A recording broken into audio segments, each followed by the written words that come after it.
Hello everybody, it's Dr. Earle. We're here at Pure Plastic Surgery today, and it's Hump Day with Dr. Earle. As many of you guys know, this is a time when you guys get to ask a lot of questions and we can discuss, several plastic surgery topics, okay? But today, I did want to kind of kick off with something. I'm calling them Earle's Nuggets, or like Earle's Nuggets of information. And what I mean by that is that these are things that actually happen quite often, but a lot of people don't know about them. Each kind of thing in and of itself is not like a big enough topic to do a whole hump day about it.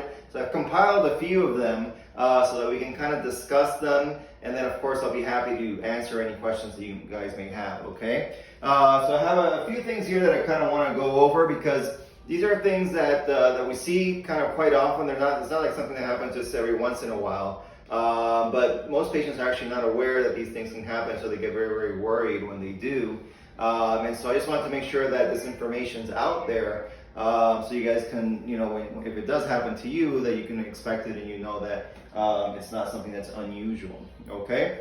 So one of the first things that we see a lot, especially with our liposuction and Bbl cases, is that sometimes it can develop numbness of the hands, especially the small and ring finger after surgery. Okay. And the reason for that is because the position that you have to be in after Bbl, which is of course on your belly, face down. Typically you have your arms up. You're putting a lot of pressure over this elbow area.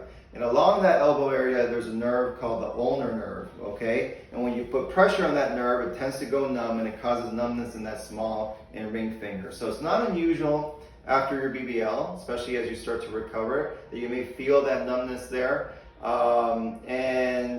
Eventually it will go away, especially once you can start kind of flipping your position. But what I do recommend though is that you try to cushion the elbow area as best as you can to try to minimize any pressure to that area, okay?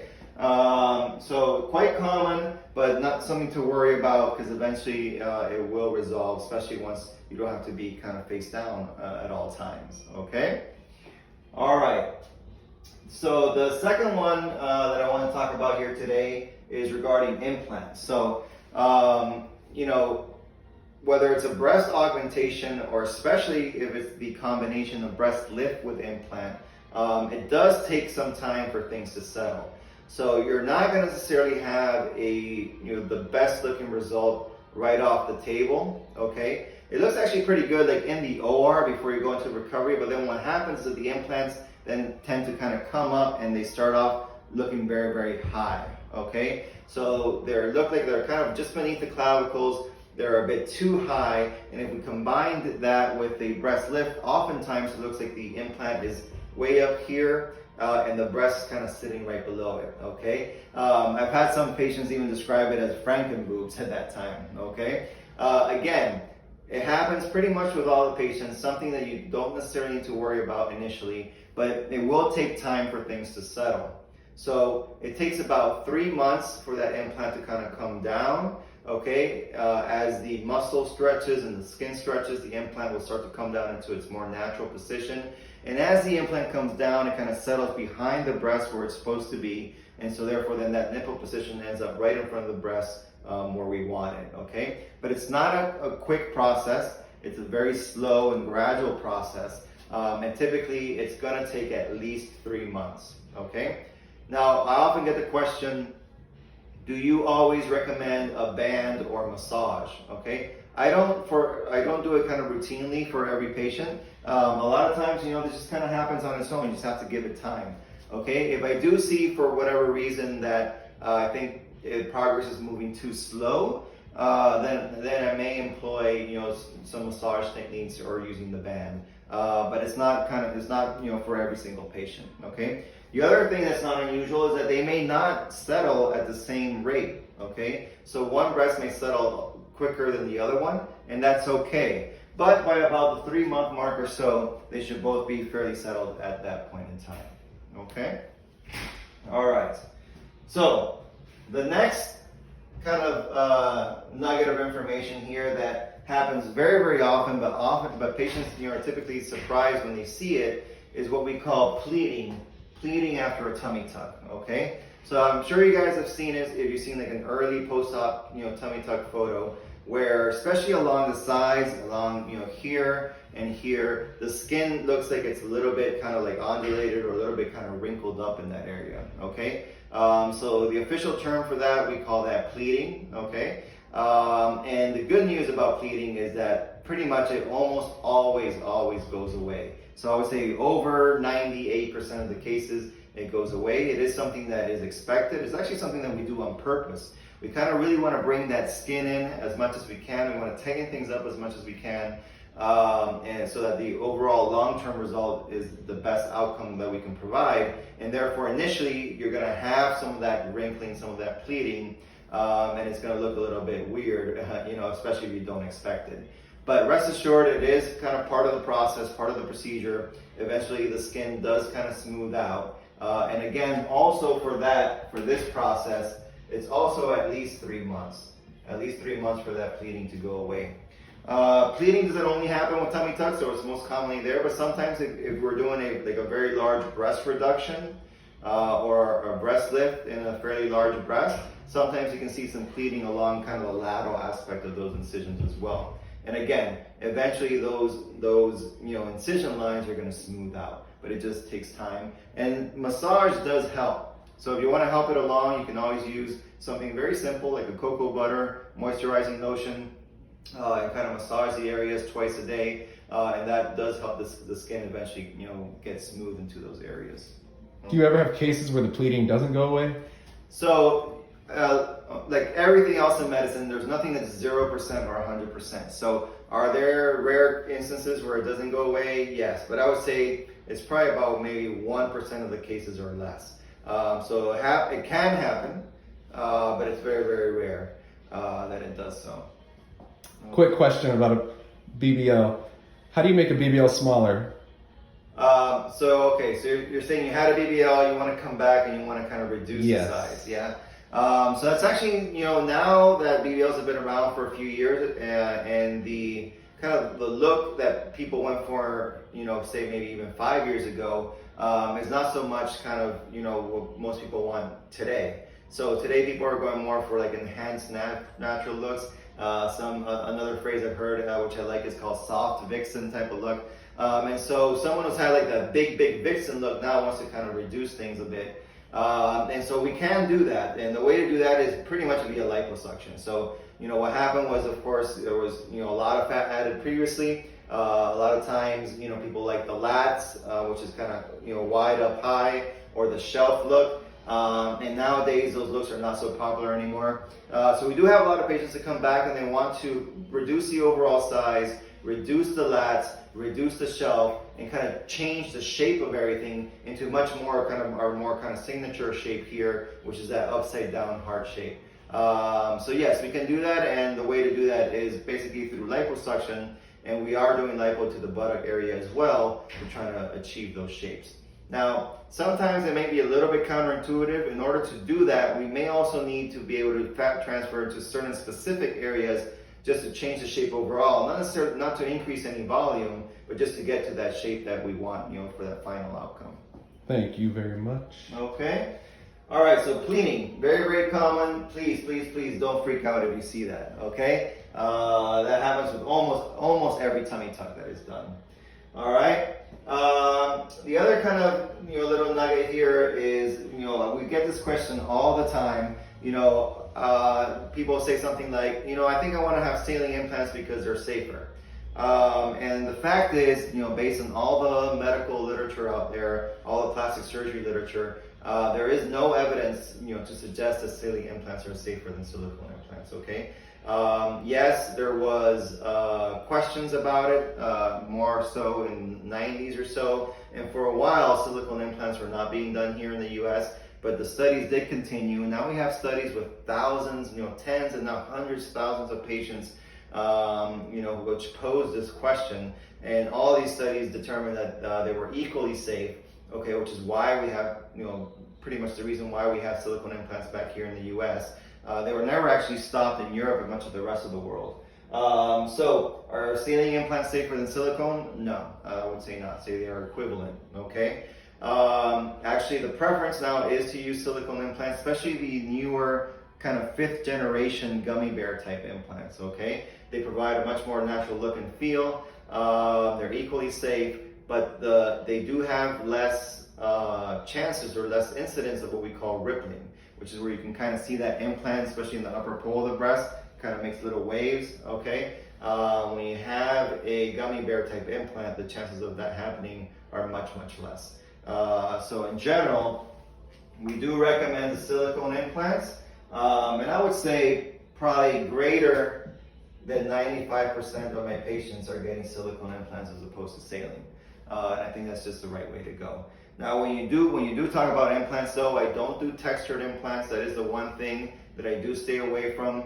There have been some studies that have shown some relationships between lymphoma, which is called ALCL lymphoma, associated with textured implants, and so for that reason I only use smooth round implants, and so that would be my recommendation.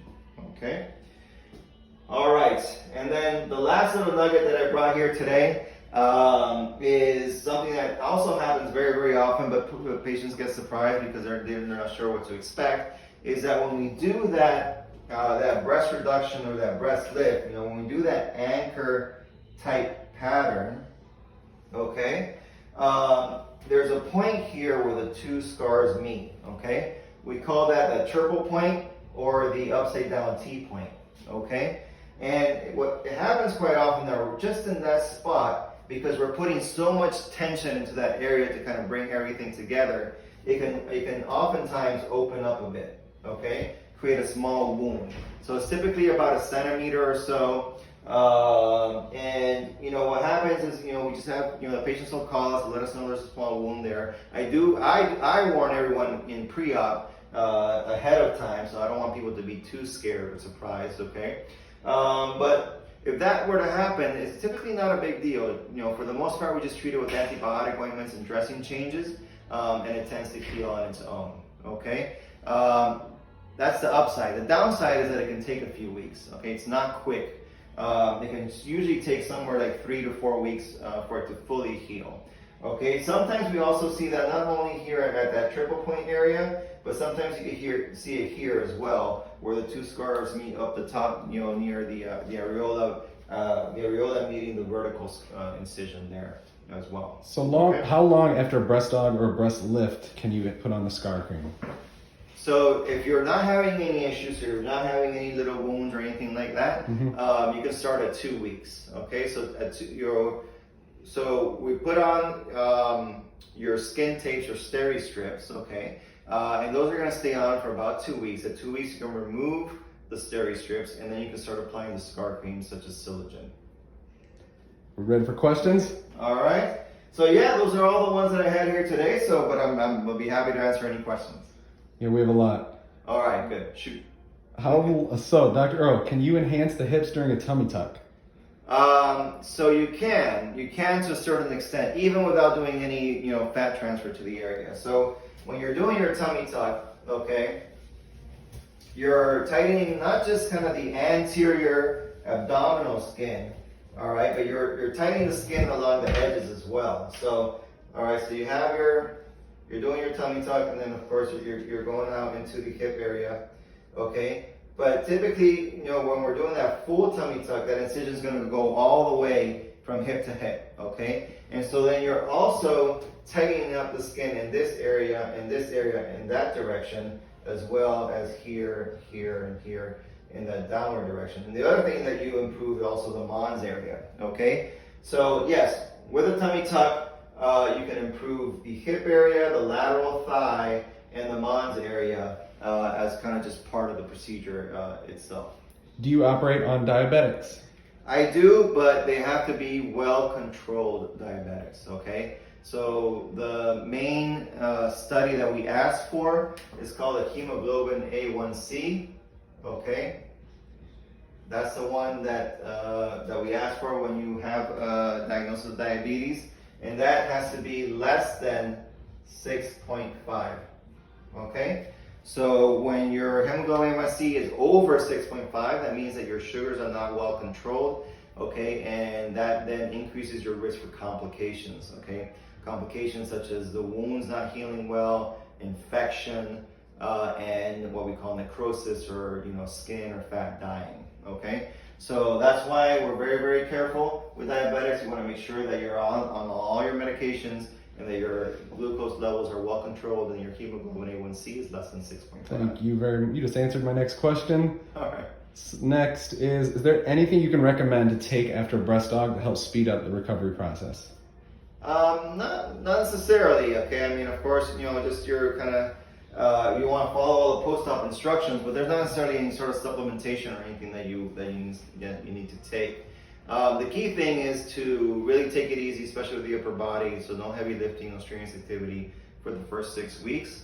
And if you do that, you should be able to heal no problems. Like I said, typically when we do a breast augmentation, incisions are very, very small, no more than about 4 centimeters or so. So there's not any large incisions that need to heal. And so the most important thing is to try to make sure that those implants settle in the right place, like we kind of just talked about a few minutes ago. And so in order to do that, especially in the first 6 weeks, no heavy lifting, no strenuous activity, just take it easy with the upper body. What's the difference between arm lipo and body type of the arms? All right, so good question. So so body type includes lipo, okay? So typically when you do body type, you not only get the body type, but you get the lipo as well. So when you're doing lipo, of course you're only doing the lipo. So we use here the micro air, which is the power assisted liposuction device, okay? And that's all we're using to do the liposuction to the arm. When you do the body type, by definition, it comes with lipo, okay? So the body type actually happens first. So after we inject that tumescent fluid, then we use the body type machine. It uses that radio frequency energy to tighten up the skin. So we'll do that throughout the arm. And then once we're done using the body type, then we'll do some lipo to the arm as well. Thank you. Can you tell me how can you do a BBL if I have scoliosis without having my waist look asymmetrical? Well, unfortunately, the answer is we can't. Okay. So if you have scoliosis, especially a very significant scoliosis, which not only kind of causes the tilt or the curvature in the back, but also typically causes a pelvic tilt. Okay, which means that part of your iliac crest, which is the bone that comes up here, part of that on one side is higher than the other, okay? And that's just part of your bony structure. That's not something that we can change. So can we try to camouflage things a little bit? Perhaps, remove a little bit less fat in a certain place, add a little bit more fat in another place. We can try, but you're not going to be perfectly symmetrical. I mean, you're not going to be perfectly symmetrical even if you have a perfectly normal spine. And you're certainly not going to be that way if you have a significant scoliosis. It's just part of your underlying frame and just something that needs to be accepted. All right, I think I got this next question right. Can you do arm lipo 360 like they do at Celebrity Arms in Tampa? So I've heard a lot about these guys, and I've seen a few photos. I gotta admit, I think they're when they do that, the results are pretty good. But no, I don't do that here. I think if you're gonna do something like that, you have to be able to spend a lot of time on the arms. And you have to be able to be very, very, very careful. So if you're gonna do that, definitely go to someone who has a lot of experience doing this, okay? Why is that? Because when in your arm, I'm just gonna draw kind of an arm here, okay? So typically the lipo that we do is in this part of the arm, okay? Which is down here, all right? That's where you have a lot of the excess fat. And there aren't any kind of like, alarm. All right, no worries. So it's a lot of excess fat, but there's no underlying structures there, okay, that are important. Now here, where they're doing that circumferential arm lipo, that's where you have of course, your muscles, your nerves, okay, your big, vessels, arteries, and veins, and everything else. So you have to be you have to be very, very careful in that area in terms of when you're defining pretty much the upper arm anteriorly. Okay. Can you combine lipo 360 and a tummy tuck? Typically, no. Okay. So here in Florida, we do have rules, and one of the rules that we have that's given to us by the Florida Department of State is that you can only remove 1 liter of fat when you're doing a tummy tuck. Okay, and it's actually specifically written into the bylaws. And so a lipo 360 for most patients is going to require more than 1 liter, okay, unless you're like very, very thin. So for most patients, the answer would be no. It's best to separate those two procedures out so you can have the best, optimal outcome. For breast reduction, is there a higher chance of losing nipple sensation if you have advanced ptosis? Yes. So the more ptosis that you have, or pretty much the longer the distance is, okay, from what we call the sternal notch, which is here, okay, to the nipple position, okay. The longer that distance is, the higher the chance that once we do the breast lift or reduction, that there's going to be some loss of sensation there, okay.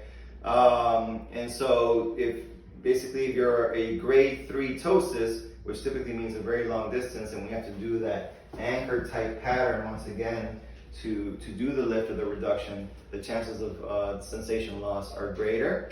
And actually loss of sensation is fairly common.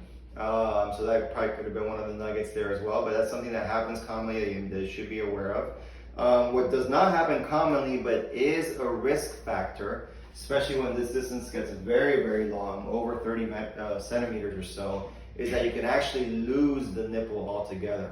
Okay, that's called nipple necrosis or nipple death. Okay, so the longer that distance is, the higher the chance of potential for nipple necrosis. And when the distances get very, very long, in what we call gigantomastia, but a breast that's extremely long, now we're talking like over 40 centimeters or so, a lot of times we don't even try to leave the nipple kind of placed on what we call a pedicle, but we separate, we take the nipple off completely and then place it back on, and towards the end of the procedure as a graft, kind of like a skin graft, okay? Because we know that the chances of the blood supply getting there are very, very low. All right, so yes, the more ptosis that you have, the longer that distance is, the higher the chance for sensation issues, and also higher the chance for potential nipple necrosis. Thank you. For all your BBL patients, do you give them the Earle curve, or is that patient specific? Yeah, I think for the most part we try, okay, but of course it has to do with your underlying foundation. All right, so when we do liposuction, we can only suction the fat that's between the skin and what we call the abdominal wall, which is basically your muscles, okay? We can't do anything more than that. That's what liposuction is. You want to stay in that superficial fat plane. So if somebody happens to have an abdominal wall where their waist just doesn't come in very much, where they're kind of just a little bit more straight up and down, I can be there for 5 hours and I'm not going to be able to give them, that nice kind of Earle curve, that nice hourglass shape, because if that foundation doesn't allow me to do so, I can only go so far. So a lot of it has to do with that. So is it something that we would want to do, something that we try to achieve? We can, but of course the underlying foundation has a lot to do with it. How many incision scars for BBL? Are they discrete? Okay, actually, that's a great question. And we're gonna have a video coming up pretty soon on a technique that we're developing here, which have we come up with a name yet? I don't know if we come up with a name, but I think I'm gonna call it the minimally invasive BBL or minimal access BBL. Okay, so let's backtrack just a little bit, but that's exciting stuff coming soon. All right, so right now, okay. We have in the front, we typically do 3 incisions down here, okay? And then there's 1 hidden inside the belly button, okay? And especially for the lower BMI patients, we can make those fairly low and fairly tight, so that they're very, very easy to hide in a swimsuit, even as a very small swimsuit, okay? If you're a little bit bigger BMI patients and I have to get all the way out here and out here, I may have to make them a little bit further apart, okay? But for the most part, we try to hide them here very, very low. And through there, we can do all our liposuction, and we can do that whether it's standard lipo or high definition lipo. If it's high def lipo, then we kind of mark out the abs like that, okay? And then we mark out the obliques, which are the muscles that come out here as well. And we can do that all through those little stab incisions there. Now, what we've been working on, and what I'm trying to minimize now, are the number of incisions in the back. because those are a little bit, some of those are a little bit tougher to hide. And so when we look at the back, okay, as of right now, we're doing quite a few incisions. We're doing 3 down here, okay, and then we had kind of like the mid back and the upper back incision, okay, and that way we could, you know, really work on that waist, trying to get that waist as small as possible, like we just talked a little bit of, trying to achieve that Earle curve, and then really work down here as well, so we can give more, sorry about that, but a bit more of that upside down heart shape as well. And then this, of course, you know, people always complain about the bulging near the bra line, so that allows us to get all those areas also. And then, once we were done with liposuction, we went into the fat transfer. I typically had 2 access points here, one here and one here.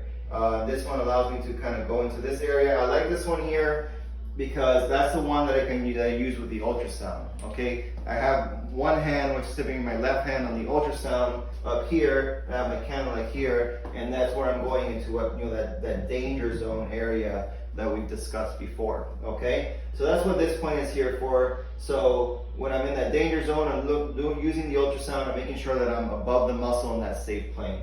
And then when I want to kind of pop out hips, okay, then I use this one here and I go this way. We know that when we're lateral to that danger zone, there are no large vessels there. The chances of fat embolus are, you know, extremely low in that area. So I don't use the ultrasound here. We don't have to worry about it as much. We just try to kind of shape out those hips, okay? But here's the cool thing. So now we're working on what we're going to call, I think, the minimally invasive Bbl, okay? And so I'm going to get rid of that one there. And for the right patient, okay, the right patient, typically a little bit of a lower BMI patient, we're going to get rid of this one here and this one here, and we're going to get rid of this one here as well. And so it's going to be basically just these 3 point, well, 4 on the other side.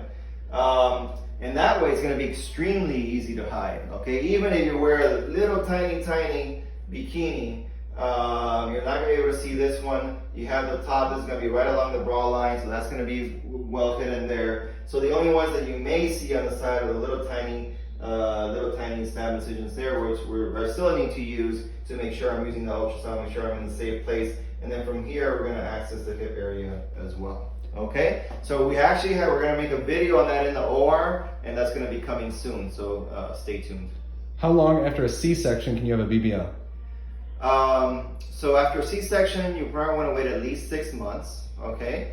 So that your body kind of goes back to, you know, kind of settles down from the pregnancy before we do the BBL. The other thing that happens in those first 6 months is that initially, of course, your abdomen was stretched out, your abdominal muscles were all stretched out, and the abdominal, you know, wall tends to be fairly weak initially after giving birth or having a C-section, okay? So you want to give all that a chance to kind of bounce back so that we make sure that the body looks kind of like what it's going to look like long term before we then, you know, alter the body with, you know, liposuction and fat transfer. And is that the same for vaginal birth?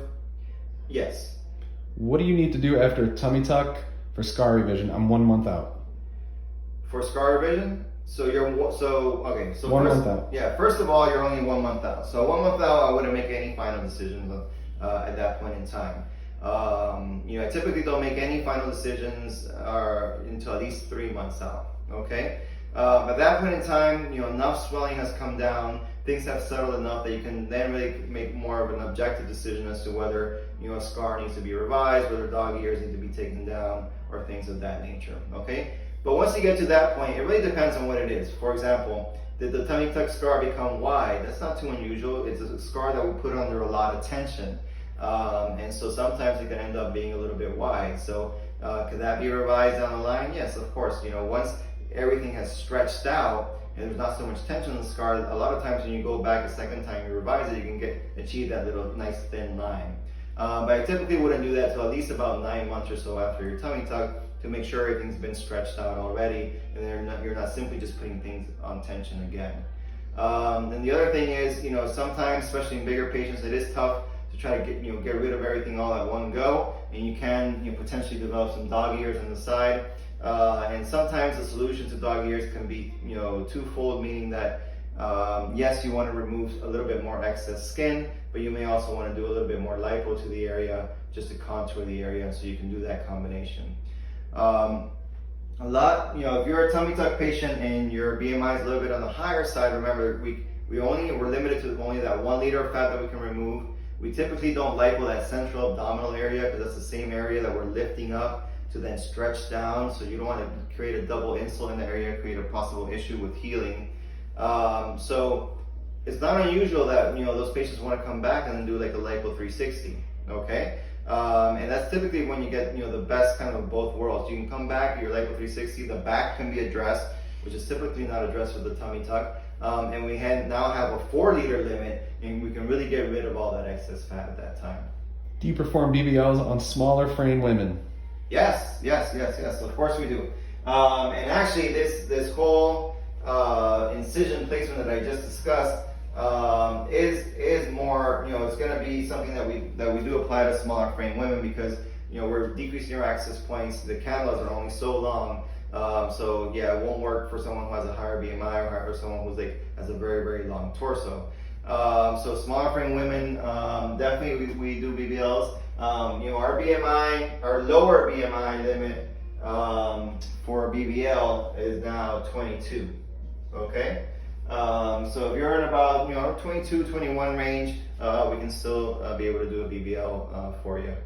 Dr. Earle, why would you be against performing a hernia repair with no tummy tuck and a BBL at the same time? Yeah, so I don't, when I'm doing lipo or BBL, I typically don't do a hernia repair because we're not making any big incisions, okay? And so, I either ask the patient to have the hernia repaired beforehand, or we avoid the area during the procedure, okay? But I'm not going to be making, a big incision after we've kind of, done the whole liposuction procedure to then fix the hernia. It does happen kind of almost as part of the procedure when you do a tummy tuck, okay? Because when you do a tummy tuck, you're opening that whole area, you're lifting up the skin from the abdominal wall, you're basically staring at the hernia right there, and therefore you have a chance to fix it at that time. So yes, I will fix umbilical hernias and ventral hernias, with a tummy tuck, but I won't do it at the time of liposuction or BBL. All right, we're pushing 35 minutes. I know you have to go soon, so let's lightning round it. Some questions. All right, here we go. Do you perform surgery on patients who are HIV? HIV patients? Yes. So we do, again, like for any chronic illness, we have to make sure that you are safe to undergo the surgery. So we do ask for a couple of additional labs. So mainly these are your CD counts, your CD8, CD4 counts, and of course your viral load. Your viral load needs to be undetectable, okay? And your white blood cell counts, your CD counts all have to be within normal limits.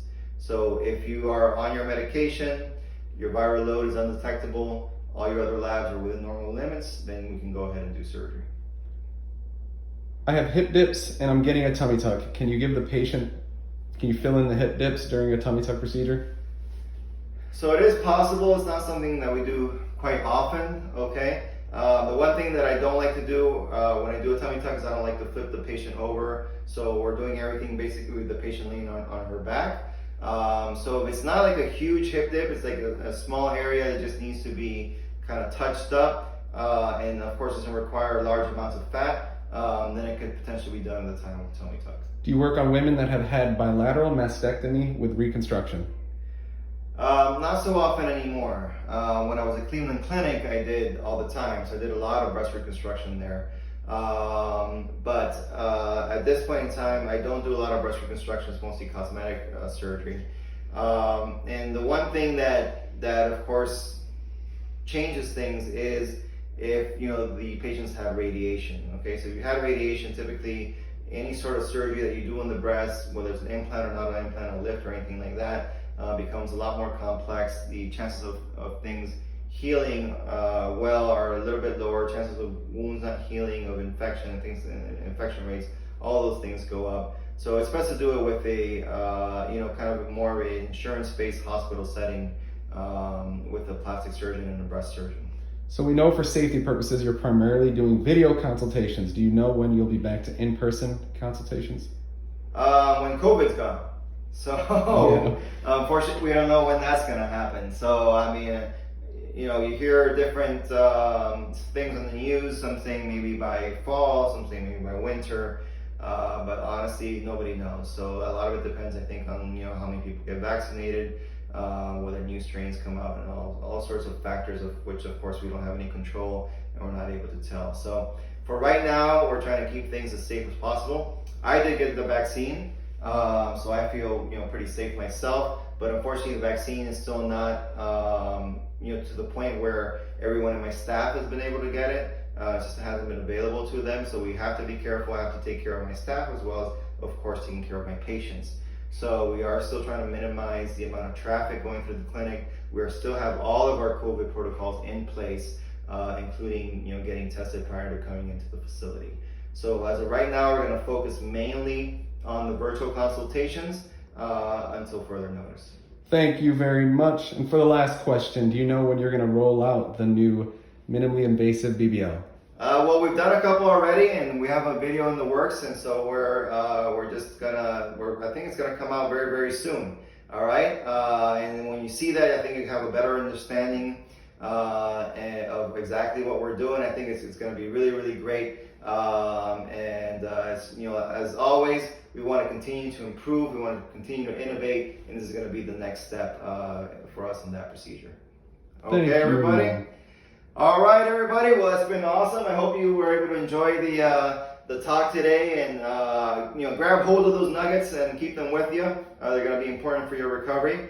And of course, all of these hump days are recorded and then they're posted on YouTube. So you can go to YouTube at Pure Plastic Surgery. You're going to have a whole bunch of information there. Pretty much any plastic surgery topic you can think of, we have a video for that there already. So please go check it out. Okay? But otherwise, I'll catch all of you next Wednesday on Hump Day with Dr. Earle. Ciao. Beautiful. Yeah, that was great. Nice job, sir.